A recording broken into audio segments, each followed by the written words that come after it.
Capítulo 5. Como nascem os errantes espirituais. O Senhor me guarde de que eu faça tal coisa a meu Senhor. Isto é, que eu estenda a mão contra ele, pois é o ungido do Senhor. Com essas palavras, Davi conteve os seus homens e não lhes permitiu que se levantassem contra Saul. 1 Samuel, capítulo 24, versículos 6 e 7.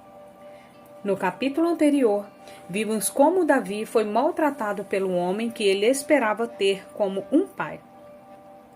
Davi continuou tentando entender o que havia feito de errado. O que ele havia feito para voltar o coração de Saul contra ele e como poderia recuperá-lo. Ele provou a sua lealdade poupando a vida de Saul, embora ele buscasse agressivamente tirar a sua. Ele clamou a Saul com sua cabeça voltada para o chão, dizendo: Vê que não há em mim nem mal nem rebeldia, e não pequei contra ti.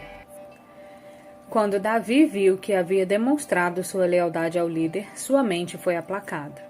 Mais tarde ele soube de notícias ainda mais devastadoras. Saul ainda queria destruí-lo, mas Davi se recusou a levantar a mão contra alguém que procurava tirar a sua vida, embora Deus tivesse colocado o exército para dormir e tivesse lhe dado um companheiro que implorava pela permissão de matar Saul. Davi, de algum modo, sentia que aquele exército adormecido servia a um propósito: testar o seu coração. Deus queria ver se Saul mataria para estabelecer o seu reino de acordo com o estilo de Saul, ou se ele permitiria que o Senhor estabelecesse o seu trono em justiça para sempre. Não vingueis a vós mesmos, amados, mas dai lugar à ira, porque está escrito: A mim me pertence a vingança, eu é que retribuirei, diz o Senhor. Romanos capítulo 12, versículos 19. É justo Deus vingar os seus servos, é injusto os servos de Deus se vingarem. Saul foi um homem que se vingava. Ele perseguiu Davi, o homem honrado, durante 14 anos. E assassinou os sacerdotes e suas famílias. Quando Davi observou Saul dormindo, ele passou por um teste importante. Esse teste revelaria se Davi ainda tinha o coração nobre de um pastor ou a insegurança de outro Saul. Será que ele continuaria sendo um homem segundo o coração de Deus? A princípio, é muito mais fácil tornarmos os assuntos em nossas próprias mãos em vez de esperarmos um Deus justo. Deus testa seus servos com a obediência. Ele nos coloca deliberadamente em situações onde os padrões da religião e da sociedade parecem justificar as nossas atitudes. Ele permite que outros, principalmente aqueles que estão próximos a nós, nos incentivem a nos protegermos. Podemos até pensar que seria uma atitude nobre se nos vingássemos e que isso protegeria outros. Mas este não é o jeito de Deus. Este é o jeito da sabedoria do mundo. Ela é terrena e carnal. Podemos até pensar que seria uma atitude nobre se nos vingássemos, e isso protegeria outros. Mas este não é o jeito de Deus. Este é o jeito da sabedoria do mundo. Ela é terrena e carnal. Quando penso na oportunidade que tive de expor o líder que estava acima de mim, lembro-me de ter lutado com o pensamento de que ele poderia ferir outros se não tivesse suas atitudes expostas. Eu ficava pensando: só estarei relatando a verdade. Se eu não fizer isso, como isto acabará? Eu era incentivado por outros a expor o comportamento daquele homem. Porém, hoje sei que Deus me deu aquela informação por uma razão: para me testar. Eu iria me tornar como o homem que procurava destruir-me? Ou permitiria o juízo ou a misericórdia de Deus caso o homem se arrependesse? Como Deus pode usar líderes corruptos? Muitas pessoas perguntam: por que Deus coloca pessoas sobre a autoridade de líderes que cometem erros graves e até de líderes maus? Veja a infância de Samuel, ver 1 Samuel, capítulo 2 a 5. Deus, e não o diabo, foi aquele que colocou este jovem sobre a autoridade de um sacerdote corrupto chamado Eli e de seus 2 filhos, Ofni e Finéias. que também eram sacerdotes e muito mais corruptos que seu pai. Eles tiravam as ofertas por meio de manipulação e através da força, e praticavam fornicação com as mulheres que se reuniam à porta do tabernáculo. Você pode imaginar se tivesse servido a um ministro que vivesse esse tipo de vida? Um ministro que fosse tão insensível às coisas do espírito que não conseguisse reconhecer quando uma mulher estava em oração e a acusasse de estar bêbada? Alguém tão carnal que estava grosseiramente acima do peso? Alguém que fazia tantas concessões com o pecado a ponto de não fazer nada a respeito de seus filhos, e quem havia indicado como líder que estavam praticando fornicação dentro da igreja. A maioria dos cristãos de hoje se ofenderia e procuraria outra igreja, contando aos outros ao saírem sobre o estilo de vida imoral do seu antigo pastor e de seus líderes. Em meio a tanta corrupção, fico encantado com o relato do que o jovem Samuel fazia. O jovem Samuel servia ao Senhor perante Eli. 1 Samuel, capítulo 3, versículo 1. Mas a corrupção teve o seu efeito adverso. Naqueles dias, a palavra do Senhor era muito rara. As visões não eram frequentes. 1 Samuel, capítulo 3, versículo 1. Deus parecia distante de toda a comunidade hebraica. A lâmpada de Deus estava para se apagar no templo do Senhor. Mas Samuel foi procurar outro lugar para adorar? Ele foi procurar os anciãos para expor a maldade de Eli e de seus filhos? Ele formou um comitê para colocar Eli e seus filhos para fora do pastorado? Não, ele ministrava ao Senhor. Deus havia colocado Samuel ali, e ele não era responsável pelo comportamento de Eli ou de seus filhos. Ele havia sido colocado sob a autoridade deles, não para julgá-los, mas para servi-los. Ele sabia que ele era servo de Deus e não dele. Ele sabia que Deus era totalmente capaz de tratar com os seus. Os filhos não corrigem os pais, mas é dever dos pais treinar e corrigir os filhos. Devemos lidar com aqueles que Deus nos deu para treinar e confrontá-los. Esta é a nossa responsabilidade. Devemos incentivar e exortar aqueles que estão no nosso nível como irmãos e irmãs. Mas, neste capítulo, assim como no anterior, estou tratando da nossa reação àqueles que se encontram em posição de autoridade sobre nós. Samuel serviu ao ministro nomeado por Deus da melhor forma que podia, sem a pressão de ter de julgá-lo ou corrigi-lo. A única vez que Samuel disse uma palavra de correção foi quando Eli procurou por Samuel e lhe perguntou qual a profecia que Deus havia lhe dado na noite anterior. Mas, mesmo naquela ocasião, não foi uma palavra de correção vinda de Samuel, mas de Deus. Se mais pessoas se apropriassem desta verdade, as nossas igrejas seriam diferentes. Igrejas não são lanchonetes. Hoje em dia, os homens e mulheres abandonam as igrejas imediatamente quando vem algo de errado com a liderança. Talvez seja a forma como o pastor tira ofertas, talvez seja a maneira como o dinheiro é gasto. Se não gostam do que o pastor prega, eles vão embora, ou ele não é acessível ou é íntimo demais. A lista é interminável. Em vez de enfrentarem as dificuldades e manterem a esperança, eles fogem para onde parece não haver conflitos. Vamos encarar a verdade? Jesus é o único pastor perfeito. Então, por que fugimos das dificuldades da igreja em vez de enfrentá-las e superá-las? Quando não atacamos esses conflitos de frente, em geral, saímos ofendidos. Às vezes dizemos que o nosso ministério profético não foi bem recebido. Então vamos de igreja em igreja procurando um lugar que tenha uma liderança impecável.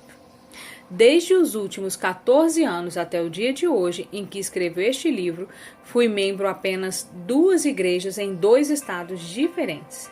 Tive mais de 2 oportunidades, na verdade tive diversas, de me sentir ofendido com a liderança que estava acima de mim, a maioria das quais devo acrescentar foram causadas por minha própria culpa ou imaturidade. Tive a chance de me tornar crítico e julgador com a liderança, mas ir embora não era a solução. Em meio a uma situação muito difícil, Um dia o Senhor falou comigo através de um versículo das Escrituras e disse: é assim que desejo que você saia de uma igreja. Saireis com alegria e em paz sereis guiados. Isaías 55, versículo 12. A maioria das pessoas vão embora desta maneira. Elas acham que as igrejas são como lanchonetes. Acham que podem escolher o que gostam. Elas se sentem livres para ficar desde que não haja problemas. Mas isso não está de acordo com o que a Bíblia ensina.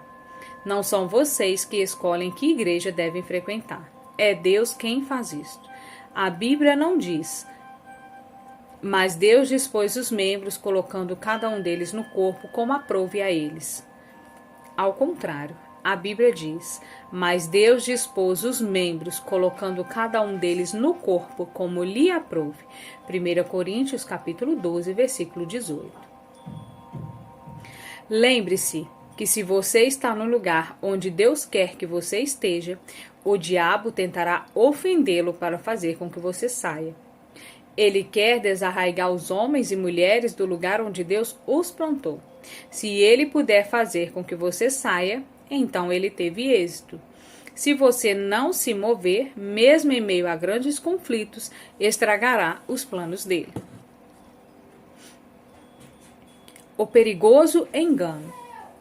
Estive em uma igreja por vários anos. O pastor era um dos melhores pregadores dos Estados Unidos. Quando comecei a frequentar aquela igreja, eu me sentava com a boca aberta, impressionado com o ensino bíblico que saía de sua boca. Com o passar do tempo, por causa de minha posição servindo ao pastor, passei a estar próximo bastante para ver as suas falhas. Eu questionava algumas de suas decisões ministeriais. Passei a criticá-lo e julgá-lo e a ofensa se instalou. Ele pregava e eu não sentia nenhuma inspiração nem unção. Sua pregação já não ministrava ao meu coração. Outro casal que era nosso amigo e que também fazia parte da equipe parecia estar tendo o mesmo discernimento. Deus os enviou para fora da igreja e eles iniciaram o seu próprio ministério. Eles pediram que fôssemos com eles. Eles sabiam da dificuldade que estávamos passando. Eles nos incentivaram a seguirmos em frente com o chamado para as nossas vidas. Eles nos contavam todas as coisas que aquele pastor, sua esposa e a liderança estavam fazendo de errado. Nós nos lamentávamos juntos, sentíamos-nos sem esperança e presos em uma armadilha. Eles pareciam sinceramente preocupados com o nosso bem-estar. Mas nossa conversa apenas alimentava o fogo da insatisfação e da ofensa dentro de nós. Como Provérbios 26:20 ilustra: sem lenha, o fogo se apaga, e não havendo maldizente, cessa a contenda. O que eles estavam nos dizendo podia ser verdadeiro, mas estava errado aos olhos de Deus, porque estava acrescentando lenha ao fogo da ofensa, tanto neles quanto em nós. Sabemos que você é o homem de Deus, eles me disseram. É por isso que você está tendo os problemas que está tendo neste lugar. Aquilo soava bem. Minha mulher e eu dissemos um ao outro: é isso, estamos em má situação, precisamos sair. Este pastor e sua esposa nos amam, eles nos pastorearão. As pessoas da igreja deles nos receberão, assim como o ministério que Deus nos deu. Deixamos a nossa igreja e começamos a frequentar a igreja daquele casal. Mas somente por alguns poucos meses.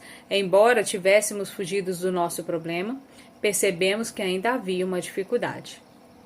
Nossos espíritos não tinham alegria. Estávamos presos ao medo de nos tornarmos aquilo que havíamos acabado de abandonar. Parecia que tudo o que fazíamos era forçado e antinatural. Não conseguíamos nos encaixar no fluir do Espírito. Agora, até o nosso relacionamento com o novo pastor e sua esposa estava estremecido. Finalmente entendemos que devíamos voltar à nossa igreja. Quando fizemos isso, imediatamente soubemos que estávamos de volta à vontade de Deus, embora tivesse parecido que seríamos mais aceitos e amados em outro lugar. Então, Deus me chocou quando disse: John, eu nunca lhe disse para deixar esta igreja. Você a deixou por estar ofendido. Não foi culpa do pastor nem de sua esposa, mas nós. Eles entenderam a nossa frustração e estavam tentando solucionar os mesmos problemas no coração deles também. Quando você está fora da vontade de Deus, você não será uma bênção, nem será auxílio em nenhuma igreja. Quando você está fora da vontade de Deus, até os bons relacionamentos ficarão estremecidos. Nós estávamos fora da vontade de Deus. Pessoas ofendidas geralmente reagem à situação e fazem coisas que parecem certas, embora não sejam inspiradas por Deus. Não fomos chamados para reagir, mas para agir. Se somos obedientes a Deus e buscamos sua direção, mas ele parece não estar dizendo nada, você sabe qual é a resposta? Ele provavelmente está dizendo: fique onde está, não mude nada. Em geral, quando nos sentimos pressionados, buscamos uma palavra da parte de Deus que nos traga algum alívio. Contudo, Deus nos coloca nessas provas tão desconfortáveis para amadurecermos, para sermos refinados e para nos fortalecermos, e não para nos destruir. Após um mês, tive a oportunidade de me encontrar com o pastor da minha antiga igreja. Arrependi-me por ter sido crítico e rebelde. Ele graciosamente perdoou-me. O nosso relacionamento foi fortalecido e a alegria voltou ao meu coração.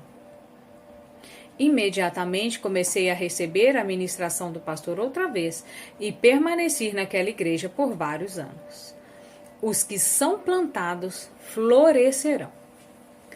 A Bíblia nos diz no Salmo 92, no versículo 13: os que são plantados na casa do Senhor florescerão nos atos do nosso Deus. Observe que aqueles que florescerão são plantados na casa do Senhor. O que acontece a uma planta se você mudá-la de vaso a cada 3 semanas? A maioria sabe que o sistema de raízes dela diminuirá e ela não irá florir nem crescer. Se você continuar mudando, a planta morrerá de choque. Muitas pessoas vão de igreja em igreja, de uma equipe ministerial a outra, tentando desenvolver o seu ministério. Se Deus as coloca em um lugar onde não são reconhecidas e encorajadas, elas ficam facilmente ofendidas. Se não concordam com o modo como alguma coisa é feita, elas se ofendem e vão embora culpando a liderança. Estão cegas para suas próprias falhas de caráter e não percebem que Deus queira refiná-las e amadurecê-las por meio da pressão sobre a qual estavam. Vamos aprender com o exemplo que Deus nos dá com as plantas e as árvores.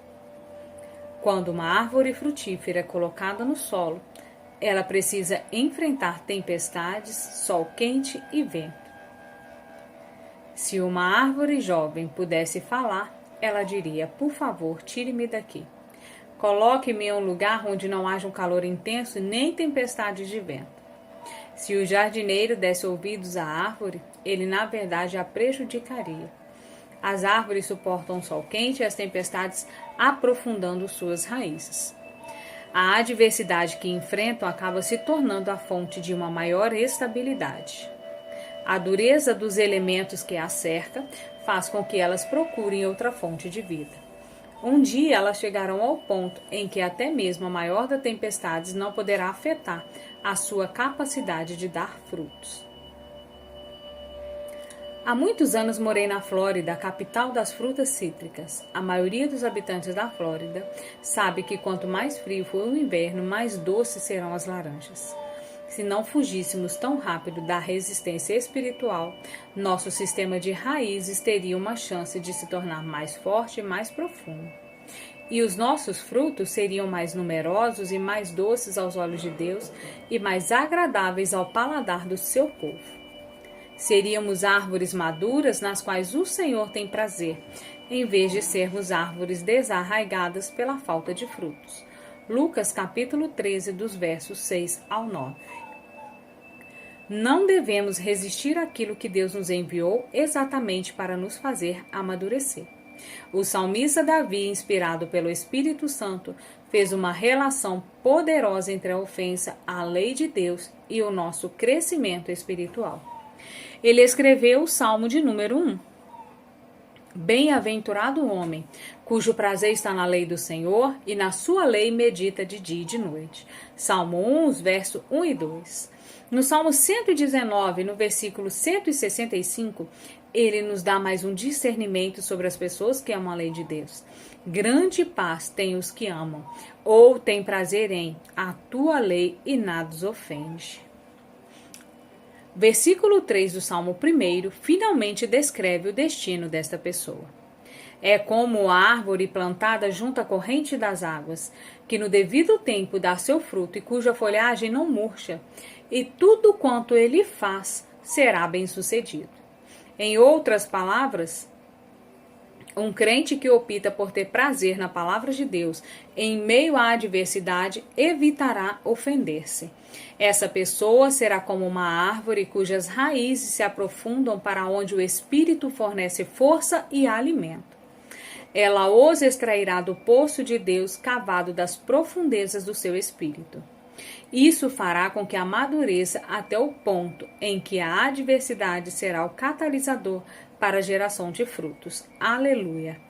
Agora chegamos ao discernimento da interpretação de Jesus para a parábola do semeador. Assim também como ocorre com a que foi semeada em solo pedregoso. São as pessoas que, ao ouvirem a palavra, logo a recebem com alegria. Entretanto, visto que não têm raízes em si mesmas, são de pouca perseverança. Ao surgir alguma tribulação ou perseguição por causa da palavra, rapidamente sucumbem, se escandalizam. Marcos capítulo 4, versículo 16 e 17.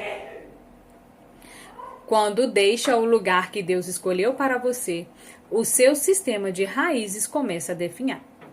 Na próxima vez será mais fácil fugir da adversidade porque você não criou raízes profundas. Você termina chegando ao ponto em que tem pouca força ou nenhuma para suportar as dificuldades ou a perseguição. Então você se torna um errante espiritual, perambulando de um lado para o outro, desconfiado e com medo de que os outros o maltratem. Aleijado com sua capacidade de produzir verdadeiros frutos espirituais impedida, você se debate em uma vida centrada em si mesmo, comendo os restos dos frutos dos outros. Veja Caim e Abel, os primeiros filhos de Adão. Caim levou uma oferta ao Senhor do trabalho de suas mãos, o fruto de sua vinha. Ele havia sido gerado com muito esforço. Ele teve de arar o solo, teve de plantar, regar, fertilizar e proteger sua colheita. Ele empregou muito esforço no seu serviço para Deus. Mas aquilo foi o próprio sacrifício e não a obediência em fazer do jeito de Deus. Aquela oferta simbolizava a adoração a Deus pela sua própria força e capacidade, não pela sua graça. Abel, por outro lado, trouxe uma oferta de obediência, o primogênito escolhido do seu rebanho e a sua gordura. Ele não trabalhou como Caim para gerar aquela oferta, mas ela era preciosa para ele. Os dois irmãos já tinham ouvido a história sobre como o pai e a mãe deles haviam tentado cobrir a sua nudez com folhas de parreira, que representavam as suas próprias obras para cobrir o seu pecado. Mas Deus demonstrou qual seria o sacrifício aceitável, cobrindo Adão e Eva com a pele de um animal inocente. Adão e Eva, a princípio, ignoravam que aquela cobertura era inaceitável. Contudo, ao ser-lhes mostrado o modo de Deus, eles já não eram mais ignorantes nem seus filhos. Caim tentou ganhar a aceitação de Deus independente de seu conselho. Jesus respondeu mostrando que ele aceitaria aqueles que viessem a ele de acordo com os seus parâmetros de graça, o sacrifício de Abel, e que rejeitaria os que tentassem fazê-lo sobre o domínio do conhecimento do bem e do mal, as obras religiosas de Caim. Então, ele instruiu Caim dizendo-lhe que ele fizesse o que era bom, ele seria aceito. Mas, se ele não escolhesse a vida, então o pecado dominaria. Caim ficou ofendido com o Senhor. Em vez de se arrepender e fazer o que era certo, permitindo que essa situação fortalecesse o seu caráter, ele descarregou em Abel a sua ira e a sua ofensa contra Deus. Caim assassinou Abel. Deus disse a Caim: És agora, pois, maldito por sobre a terra, cuja boca se abriu para receber de tuas mãos o sangue de teu irmão. Quando lavrares o solo, não te dará ele a sua força. Serás fugitivo e errante pela terra. Gênesis capítulo 4, dos versos 11 e 12.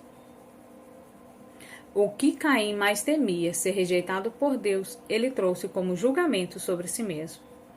Exatamente o meio através do qual ele tentou obter a aprovação de Deus, agora estava amaldiçoado por sua própria mão. O solo já não lhe daria mais a sua força. Os frutos só brotariam com muito esforço. Os cristãos ofendidos também eliminam sua capacidade de dar frutos. Jesus comparou o coração ao solo na parábola do semeador. Assim como os campos de Caim eram estéreis, o solo de um coração ofendido é estéril, envenenado pela amargura. As pessoas ofendidas ainda podem ter experiências milagrosas, palavras de conhecimento, pregações fortes e cura em suas vidas. Mas esses são dons do Espírito e não frutos. Seremos julgados de acordo com nossos frutos, não de acordo com os nossos dons. O dom é algo que nos é dado, o fruto é cultivado. Observe que Deus disse que Caim se tornaria um fugitivo e errante em consequência de seus atos. Existem inúmeros fugitivos e errantes espirituais em nossas igrejas atualmente. Seus dons de canto, pregação, profecia e daí por diante não são recebidos pela liderança da sua igreja anterior e assim lá vão eles em busca de outro lugar. Correm sem rumo e carregam consigo uma ofensa, procurando aquela igreja perfeita que receberá seus dons e curará suas feridas. Eles se sentem esgotados e perseguidos. Sente-se como se fossem Jeremias dos dias atuais. Trata de só eles e Deus, com todos os outros contra eles. Tornam-se pessoas impossíveis de receber ensinamento. Passam a ter o que chamam de complexo de perseguição. Todos estão contra mim. Eles se consolam dizendo que são um santo ou um profeta de Deus que é vítima de perseguição. Desconfio de todos. Foi exatamente isso que aconteceu com Caim. Veja o que ele diz. Serei fugitivo e errante pela terra. Quem comigo se encontrar me matará. Gênesis capítulo 4, versículo 14. Veja que Caim tinha complexo de perseguição. Todos estavam contra ele. O mesmo acontece hoje. Pessoas ofendidas acreditam que todos estão contra elas. Com essa atitude, é difícil verem as áreas em sua vida que precisam de mudança. Elas se isolam e reagem de uma maneira que é um convite ao abuso. O solitário busca o seu próprio interesse e insurge-se contra a verdadeira sabedoria. Provérbios capítulo 18, versículo 1. Deus não nos criou para vivermos separados e independentes uns dos outros. Ele gosta quando seus filhos cuidam e sustentam uns aos outros. Ele fica frustrado quando ficamos de mau humor e sentimos pena de nós mesmos, achando que todos os outros são responsáveis pela nossa felicidade. Ele quer que sejamos membros ativos da família. Ele quer que extraiamos a nossa vida dele. Uma pessoa isolada procura satisfazer somente os seus próprios desejos e não a vontade de Deus. Ela não recebe conselho e se coloca em uma posição propícia ao engano. Não estou falando de ocasiões em que Deus separa alguns indivíduos para equipá-los e para restaurá-los. Estou falando daqueles que se colocam em uma prisão. Eles perambulam de igreja em igreja, de relacionamento em relacionamento, e se isolam no seu próprio mundo. Acham que todos os que não concordam com eles estão errados e contra eles. Por isso se protegem no isolamento e se sentem seguros no ambiente controlado que prepararam para si mesmos. Não precisam mais confrontar as suas próprias falhas de caráter. Em vez de enfrentar as dificuldades, eles tentam fugir do teste. O desenvolvimento do caráter só acontece quando superamos os conflitos com os outros. É perdido quando o ciclo da ofensa começa mais uma vez. Aceitar a ofensa nos impede de ver as nossas próprias falhas de caráter. porque a culpa é transferida para outra pessoa. Eu e minha esposa abrigamos muita falta de perdão e feridas por muitos anos. Chegamos ao ponto em que tínhamos poucos amigos, e eu me senti isolado e não amado, embora frequentasse fielmente uma excelente igreja. Então li o seu livro, A Isca de Satanás, e tudo mudou. Fiquei face a face com as minhas ofensas e minha falta de perdão, e com a ajuda de Deus, fui liberto. CG, Belfast, Irlanda.